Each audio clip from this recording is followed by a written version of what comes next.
আজকের অনুষ্ঠানের সম্মানিত সভাপতি, মাননীয় আইনমন্ত্রী, উপস্থিত মন্ত্রী পরিষদের সদস্যবৃন্দ, সম্মানিত সংসদ সদস্যবৃন্দ, সম্মানিত বিচারক মণ্ডলী, বগুড়া জেলায় উপস্থিত, এর বাইরে অনলাইনে কানেক্টেড বিভিন্ন জেলার থেকে কানেক্টেড বিচারকবৃন্দ, প্রশাসনিক কর্মকর্তাবৃন্দ এবং সকল উপস্থিত সুধীমণ্ডলী, আসসালামু আলাইকুম। দেশে জনগণের সরাসরি ভোটে জনগণের কাছে দায়বদ্ধমূলক গণতান্ত্রিক সরকার প্রতিষ্ঠিত হয়েছে। বাংলাদেশের জনগণ তাদের হারানো গণতান্ত্রিক রাজনৈতিক অধিকার ফেরত পেয়েছে। আর কখনো যাতে কোনো স্বৈরাচার কিংবা তাবেদার জনগণের অধিকার কেড়ে নিয়ে দেশে ফ্যাসিবাদী শাসন প্রতিষ্ঠা করতে না পারে, সেটি নিশ্চিত করাই এখন সময়ের দাবি। এবং সেই লক্ষ্যেই বর্তমান সরকার দেশের প্রতিটি সাংবিধানিক প্রতিষ্ঠানকে শক্তিশালী করতে যথাযথভাবে পদক্ষেপ গ্রহণের চেষ্টা করছে। আইন বিভাগ, শাসন বিভাগ ও বিচার বিভাগ, এই তিনটির মধ্যে সমন্বয় করে দেশে ন্যায় শাসন প্রতিষ্ঠা করা গেলে নাগরিকদের গণতান্ত্রিক অধিকারের সুফল মিলবে। অন্যথায় এই সুযোগ গণতন্ত্র নাগরিকদের মিলবে না। সামাজিক ভারসাম্য, সমতা এবং অধিকার নিশ্চিত করতে ন্যায় প্রতিষ্ঠা আধুনিক রাষ্ট্র ব্যবস্থার অন্যতম উপাদান, যা মূলত নৈতিকতা, আইন এবং মানুষের প্রাপ্য অধিকার প্রতিষ্ঠার একটি মৌলিক দিক। ন্যায়ের শাসন প্রতিষ্ঠায় বিচারকদের ভূমিকাই মুখ্য। এ কারণেই স্বাধীনতার ঘোষক শহীদ রাষ্ট্রপতি জিয়াউর রহমান সংবিধানের ৪র্থ সংশোধনীর মাধ্যমে হরণ করা বাংলাদেশের বিচার বিভাগের স্বাধীনতার দ্বার উন্মুক্ত করেছিলেন। কিন্তু ফ্যাসিবাদী শাসন আমলে বিচার বিভাগকে দলীয় আদালতে পরিণত করা হয়েছিল। আইনের দোহাই দিয়ে শাসন চালালেও তখন দেশের ন্যায় বিচার ছিল না।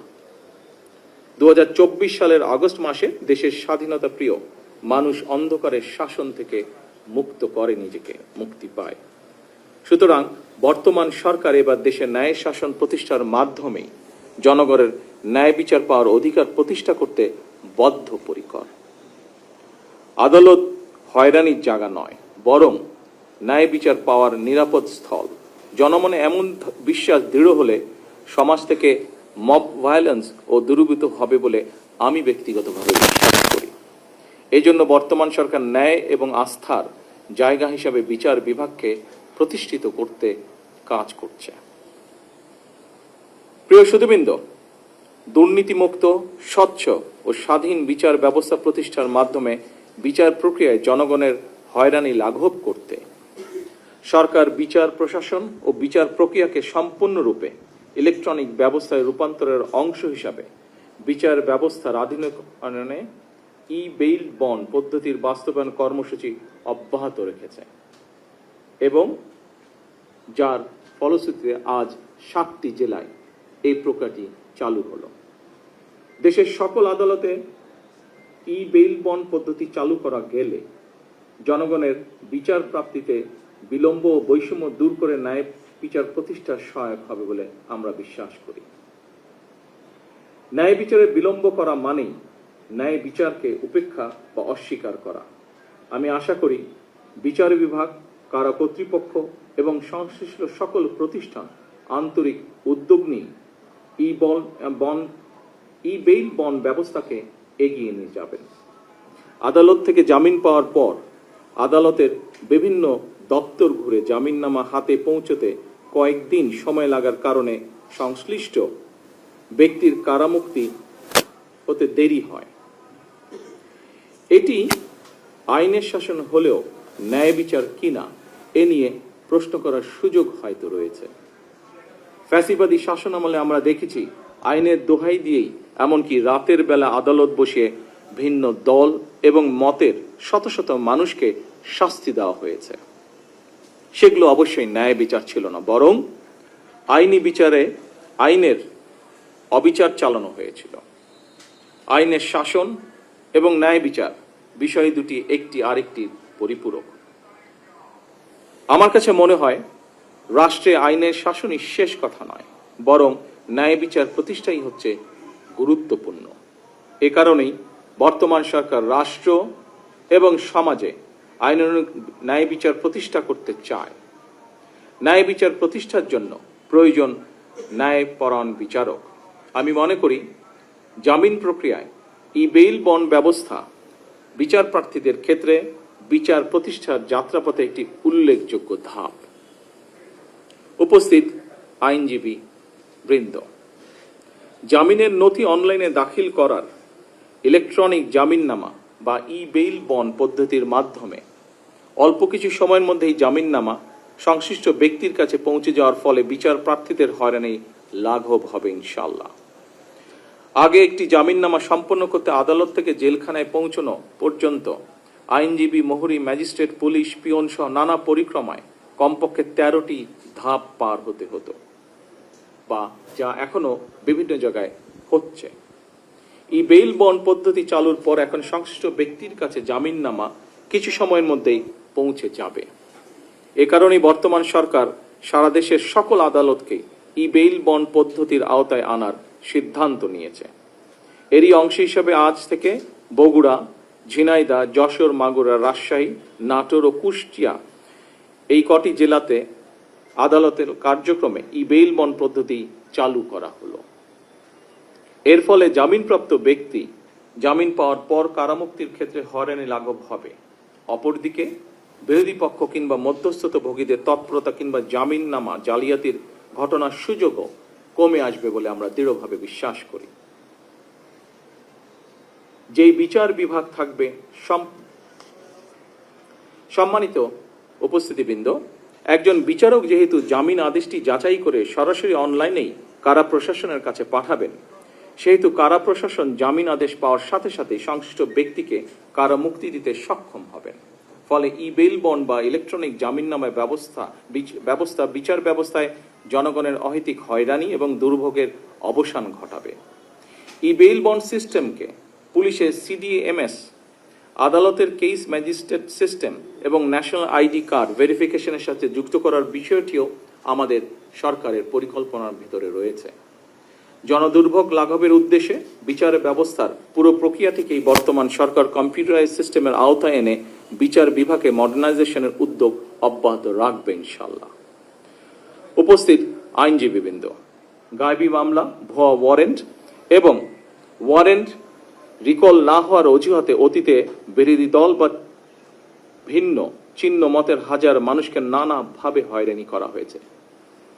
বর্তমান সরকার বিচার ব্যবস্থায় অনলাইন প্ল্যাটফর্মের মাধ্যমে প্রোডাকশন ওয়ারেন্ট, রিলিজ অর্ডার এবং থানা থেকে ওয়ারেন্ট রিকলের কাজ সম্পন্ন করবে ইনশাআল্লাহ। এটি করা সম্ভব হলে এক জেলার অভিযুক্ত আসামি অন্য জেলায় গ্রেপ্তার হলে অনলাইনে দ্রুত উপনথি প্রেরণের মাধ্যমে জামিন শুনানি সহজ করা হবে। ফলে পুলিশি হয়রানি বা ভুয়া ওয়ারেন্টের মাধ্যমে সাধারণ মানুষকে বন্দী করে রাখার যে অপসংস্কৃতি, তা উৎপাটন করা সম্ভব হবে বলে আমরা বিশ্বাস করি। প্রিয় দেশবাসী ও আইনজীবী বৃন্দ, শুধু প্রযুক্তির উন্নয়নই নয়, আমরা মানসিকতারও উন্নয়ন চাই। আমরা এমন এক বাংলাদেশ গড়তে চাই যে বিচার ব্যবস্থায় প্রধানমন্ত্রী কিংবা মন্ত্রী, পুলিশ কর্মকর্তা কিংবা কর্মকর্তা এবং একজন সাধারণ নাগরিকের মধ্যে কোনো তফাৎ থাকবে না। যে বিচার ব্যবস্থা থাকবে সম্পূর্ণ স্বাধীন এবং ন্যায় বিচার প্রতিষ্ঠার অনবদ্য পাদপীঠ। আমরা বিশ্বাস করি access to justice for all. ন্যায় বিচার কোনো দয়া বা করুণার বিষয় নয়, এটি প্রতিটি নাগরিকের সাংবিধানিক অধিকার। আজকের এই ডিজিটাল উদ্যোগ সেই অধিকার প্রতিষ্ঠার পথে একটি বিশাল মাইল ফলক। আমি আইন মন্ত্রণালয়, কারা কর্তৃপক্ষ এবং এই সিস্টেমের নেপথ্যে কাজ করা সকল আইটি বিশেষজ্ঞ ও কর্মকর্তাদেরকে জানাই আন্তরিক ধন্যবাদ। একই সাথে আমাদের মাননীয় আইনমন্ত্রীকেও আমি ধন্যবাদ জানাই, কারণ আমি জানি এই বিষয়টির সাথে উনি ব্যক্তিগতভাবে জড়িত। উনি ব্যক্তিগত উদ্যোগ নিয়ে এই বিষয়টি, সম্পূর্ণ বিষয়টিকে ত্বরান্বিত করার জন্য অনেক দিন ধরে কাজ করছেন। আপনারা এই প্রযুক্তিকে সাদরে গ্রহণ করে বিচার প্রার্থীদের দ্রুত সেবা নিশ্চিত করতে অগ্রণী ভূমিকা পালন করবেন। আইনজীবী এবং বার অ্যাসোসিয়েশনের সকল সদস্যের প্রতি আমি এই আহ্বান রাখছি। আসুন আমরা সকলে মিলে একটি ন্যায়ভিত্তিক, স্বনির্ভর, সমৃদ্ধ, গণতান্ত্রিক বাংলাদেশ গড়ে তোলার জন্য কাজ করি। একই সাথে এখানে আরেকটি বিষয় আমি উল্লেখ করতে চাই। মাননীয় আইনমন্ত্রী সহ এখানে বিভিন্ন প্রশাসনিক কর্মকর্তাবৃন্দ উপস্থিত আছেন, বিশেষ করে যারা জেল কর্তৃপক্ষের সাথে বা সেখানে যারা কাজ করেন। আমি নিজেও 18 মাস জেলে ছিলাম। আমার একটি অভিজ্ঞতা আপনাদের সাথে খুব সংক্ষেপে আমি শেয়ার করতে চাই। আমি দেখেছি জেলখানায় যতজন মানুষ বন্দি, কয়েদি, যেভাবেই তাদেরকে আমরা ডাকি না কেন, তার মধ্যে আমার অভিজ্ঞতা হচ্ছে প্রায় 30% মানুষ আছে গরিব মানুষ, যারা বিভিন্ন কারণে জেলে গিয়েছে। এই মানুষগুলো ঠিক জানেও না তারা কি কারণে জেল খাটছে, এবং বহু মানুষ তারা শুধুমাত্র অর্থনৈতিক কারণে একজন ভালো লয়ার নিযুক্ত করতে পারছে না বলে, তার ফ্যামিলি সেটি এফোর্ড করতে পারছে না বলে এই মানুষগুলো প্রায় 30-35% মানুষ বিনা কারণে জেল খাটছে। আমি মাননীয় আইনমন্ত্রীকে অনুরোধ করব এই বিষয়টিকে কিভাবে আমরা অ্যাড্রেস করতে পারি, কিভাবে এই নিরপরাধ মানুষ, এই মানুষগুলোর মধ্যে যদি কেউ নিরপরাধ থেকে থাকে এবং যারা একজন প্রপার লয়ার, একজন ভালো লয়ার এফোর্ড করতে পারছে না, এই মানুষগুলোকে কিভাবে আমরা এই বন্দি দশা থেকে বের করে আনতে পারি, এই বিষয়টি আমি ওনাকে বলবো অনুগ্রহ করে দেখার জন্য। উপস্থিত সম্মানিত সকল উপস্থিতবৃন্দ, আমার এই বক্তব্য রেখে আজকে আমার বক্তব্য শেষ করছি। সকলে ইনশাআল্লাহ ভালো থাকবেন, সুস্থ থাকবেন। আল্লাহ হাফেজ। বাংলাদেশ জিন্দাবাদ।